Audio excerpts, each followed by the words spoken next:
So, can the chaser become the runner and the runner becomes the chaser on the twin flame journey? Is that possible? Yvonne, is that a thing?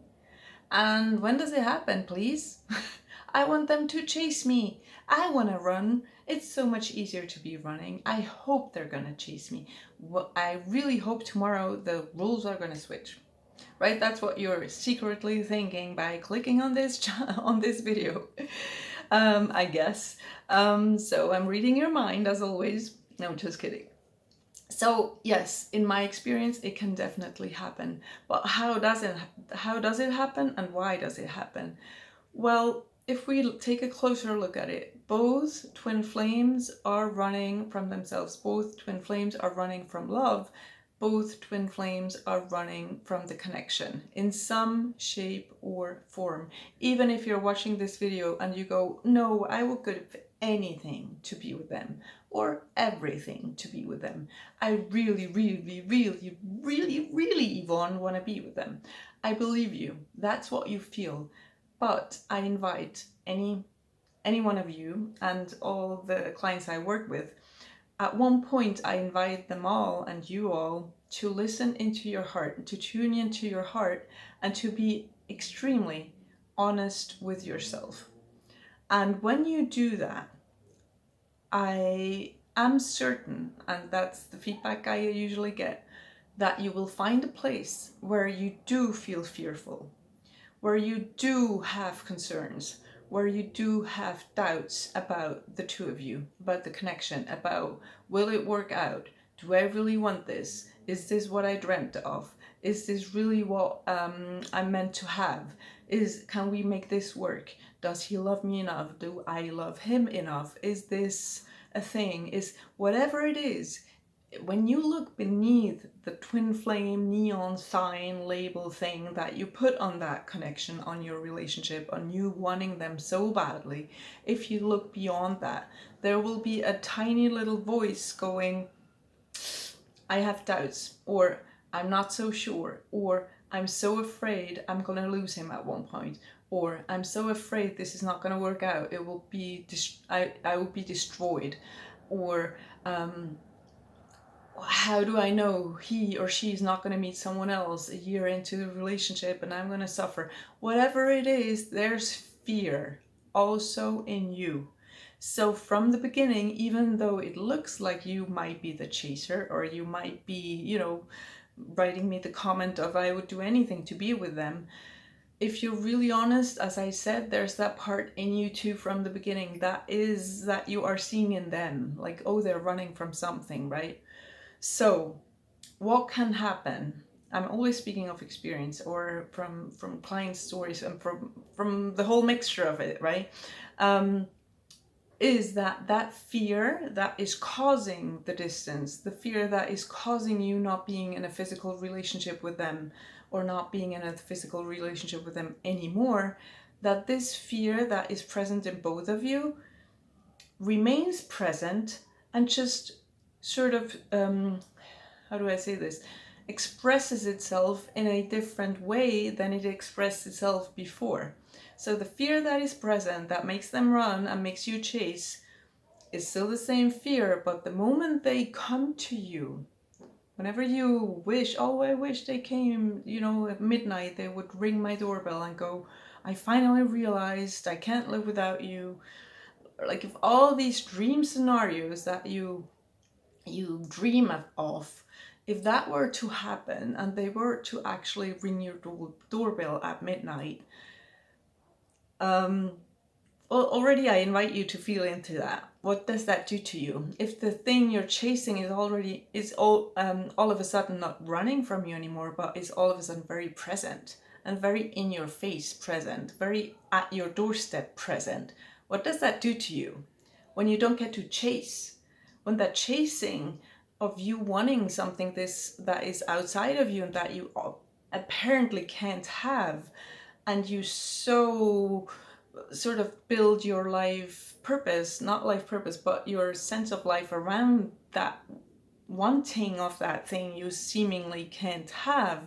What happens when that thing is all of a sudden in front of you and your whole meaning of life, which is chasing them, falls away, and all of a sudden you're meant to have what you thought you wanted, and you are asked to have it and to embrace it and to open up to it and to give yourself to it. What happens then? What can happen is that that fear that hasn't been healed or is still present, that all of a sudden that fear becomes very loud and goes, uh-oh, now you're in trouble, right? Now this is really like, this becomes overwhelming. This becomes too much. Oh my God, do I really want this? Is this really what I wanted? Oh my gosh, he looks different than I thought. Oh my gosh, the kiss is different than I thought. Whatever it is that your mind makes up as a reason that this is not what you want anymore, the cause is the fear of love, the fear of the connection. So when all of a sudden you are asked to sort of step up to what you have been wanting and ordering with the universe, if all of a sudden that's there and the fear is still present, that fear will make you run, because you need to create the distance again. By the way, this is where the people coming that go, oh, twin flames aren't real, it's just a avoidant relationship style being combined with the other avoidant relationship or anxious relationship style, and they both just need to be chasing each other all life long, and they then put the label on it, oh, it's twin flames. That's what people say, by the way, about us. About people in this journey, people who don't get it, right? I have to say it that way, who don't get what a twin flame connection is. And so, but that is true, that then the roles can switch in this way, because the chaser that hasn't fully addressed the fears present, and by the way, the runner either, otherwise they wouldn't be present in both, right? You're one. Then has this inner urge to flee, this inner urge to run.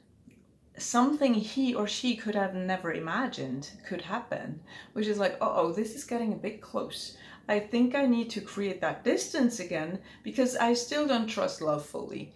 I still don't trust that this is really for me, for us. I still don't feel fully worthy. All this is unconscious, right? It's only, you can hear that voice if you're very tuned in with yourself and you're really honest with yourself. You can feel it, and it can be there the moment that happens, the role changing happens. So then, first of all, the first one's like the runner starts chasing, right? Because it's like, oh, he hasn't fully found himself or really found into his own self-love, his own stability of being grounded in love and being grounded in his confidence. So he's gonna think he wants something outside of himself, just like you did before, that he can't have. So he's gonna chase it and want it and convince it and everything you did, basically.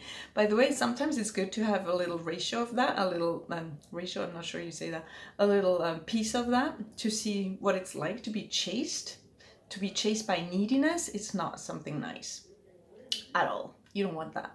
So you get your own medicine sort of by seeing what it feels like to do that to someone, right? And you feel that it's not grounded in true love, his or her behavior, like now them chasing you out of lack, out of them not having embraced their own self-love, or not being fully stable in their own being, now looking for something outside of themselves. They want you. That is going to feel awful to you, because you're their twin flame and you're meant to mirror to them when they run from themselves, right? So that's how the switching of roles can happen. And it's just a balancing taking place, both situations. It's not that big, oh, runner, chaser, whatever. I know we place these labels and these roles, we try to make sense of the whole thing, but it's not a biggie in that way. It's just a balancing taking place that can even take place on a daily basis, with you sort of being the chaser and them being the runner. Like, it's a balancing of energy that is happening, and the eliminating of that fear that is deep rooted in the heart, of the fear of being seen, the fear of coming home and being one with your one divine amazing self. All these fears are allow to fade away and to fall away, and to for then union to in each of both of you happen, and as a couple to happen. I yes, I stand by that. No one can promise you union, but you can just, all you can do is walk the path and focus on these fears present, and focus on the mirror being shown to you by him, by them. And that's what you're asked to do. Nothing more and nothing less. Just take one step at a time.